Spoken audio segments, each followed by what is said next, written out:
Hey guys, Coach Dave here. Going to discuss sexual relationship, romantic relationship with an avoidant. So it's commonly known that avoidants usually have heavy access and use of either alcohol and or drugs. And it's used in the relationship as a band-aid. It's used as a crutch. So with me specifically, my most recent ex, dismissive avoidant, in the beginning of the relationship, casual drinking here and there. And even prior to that, sex is amazing. You'll live your wildest dreams, especially and unfortunately if there's daddy issues involved. Just amazing, right? They can really open up. They can be willing and ready and initiate, especially initiate is a big thing. Somewhere along the line, they start withdrawing, they start feeling too close, they start feeling too interpersonal and locked down, or the fears start popping up that this is all going to come to an end, which literally doesn't make sense to most people, that the very thing that they're running from is the thing that they want to run to. And they start withdrawing. They don't initiate anymore. Whenever you do, they pull away, where it just seems like they're not there. It's very robotic. Like the life behind their eyes just isn't on. The motor's running, but there's nobody behind the wheel, so to speak. There's no closeness anymore. You can just feel that the connection just isn't there. The intimacy, like the love behind it, is gone. But if you introduce drugs, which I do not do, my ex used to with previous partners, and she was very vocal about that, especially MDMA. But with us, casual drinking on her side became heavier. And I noticed over time very quickly that whenever she would drink, that person from the beginning would come back. The openness, the closeness, talking, communicating, really getting into it, and behind it, the love came back. And I started to see it as this is her crutch. This is what allows her to feel like she did without the heavy toll of being super close through commitment. And like to a healthy person, like you kind of grasp it, but you don't understand it. And it's almost as if they're going through the motions, but then when they have this, they're free to not feel these things because they're intoxicated or they're high. And it feels good in a way to you because you get that person back. But the whole time, in my head at least, I'm thinking, at what cost? I don't want to be in a relationship where somebody has to be like this, to be this person with me and for me, and me with them. It just didn't feel real. But you kind of hang on to it because it gives you glimmering hope that they can just be that person again. And then you realize that it's just never going to happen. And that's the whole sole reason that they do it, because they can be themselves and not feel all the attachment and the closeness and the expectations or whatever it may be. Everybody's different, but it's a crutch. That's all it is. And it doesn't help the relationship whatsoever. And if you're just going to be selfish and greedy, you can say, well, yeah, at least I'm getting it, or at least we're doing it. But like who wants to have somebody that just doesn't initiate or rejects you all the time unless you're drinking or they're high or something like that? That's crazy.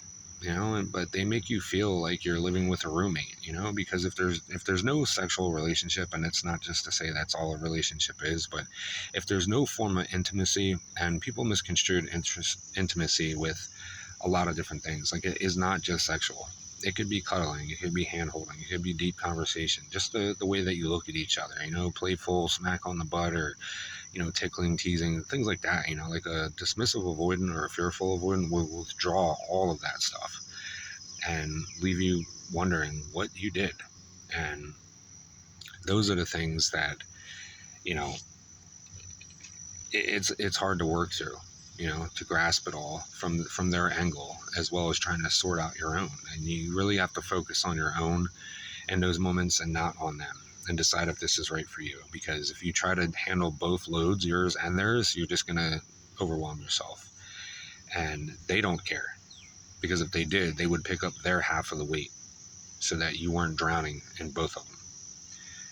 but they don't care, and they'll use every excuse in the book as to why they are the way they are and why they pulled back and why they withdrew. And they'll start telling you things like, oh, well, I'm not really like this, or, I don't tend to do this all the time, or that was me then, this is me now. And it's all just stories. It's BS. They had no problem being that person in the beginning, and then all of a sudden they changed. And it's not that you're not good in bed, it's not that it's nothing that you're doing necessarily. And that's not to say that it couldn't be, but in these situations with these people, it's just unfortunately what happens. So if you're going through those things and you can relate to this, I want you to understand why. And how do you fix it? Well, there's not one size fits all, unfortunately. I really wish there was. But if you can get to a point where you nip it in the bud, don't wait. Don't build it up. Don't let it go on for a while, because they'll use that against you and tell you, oh, well, it was fine for X amount of time, and all of a sudden you bring it up. Make it known in a healthy way that you're not complaining and arguing. Have a lighthearted, loving, serious conversation.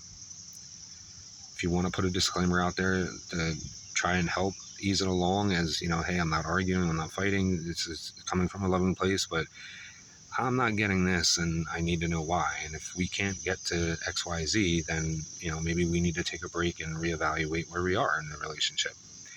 And you have to say what you mean and mean what you say. You can't use this as a tactic to try to manipulate them or control them or get them to fix themselves or heal. You have to do it from a place for you. You have to let them know what you are willing and not willing to tolerate. And the longer you let it go, they're just going to walk all over you. And if it's meant to be, it's meant to be. If they're going to change, they're going to change. If they're not, they're not. Some people want them to, be healed and fixed and be with them. And then other people think that they're just never going to change. And, I know it hurts, but they have to be willing to do it. And there are some, myself included. I said it in another video, I wasn't full-blown dismissal avoidant, fearful avoidant. But, I did walk down that path, and acknowledging it, owning it, putting in the work and effort, and actually staying single so I didn't destroy somebody else's life for just shy of 2 years. Researching, really putting in the work, really reflecting on past relationships, even owning up and talking to these people again, apologizing. Whether they accepted it or not, it just made me feel good to put it out there. And it's not up for me to decide if they're going to forgive me or not. And sometimes, there's no forgiving, and you got to be okay with that and understand. But if you can actually get to a place where you show remorse, and, that's how you change, that's how you grow. But most of them don't see a problem with what they're doing. It's the other person. And it's easier to run into a new relationship with somebody that's unaware, and maybe they won't trigger me. They won't bring up all these things that I have to meet their standards, and it'll just be fun. I just want to have fun. I just want it to be easygoing. I don't want all these talks and conversations and problems and being held accountable and have to face all these fears of mine and put in more work and effort than I feel it's worth. So I'd just rather go to a new relationship. And they're just going to leave a destructive path. And that's not okay. So hopefully this video helped you guys.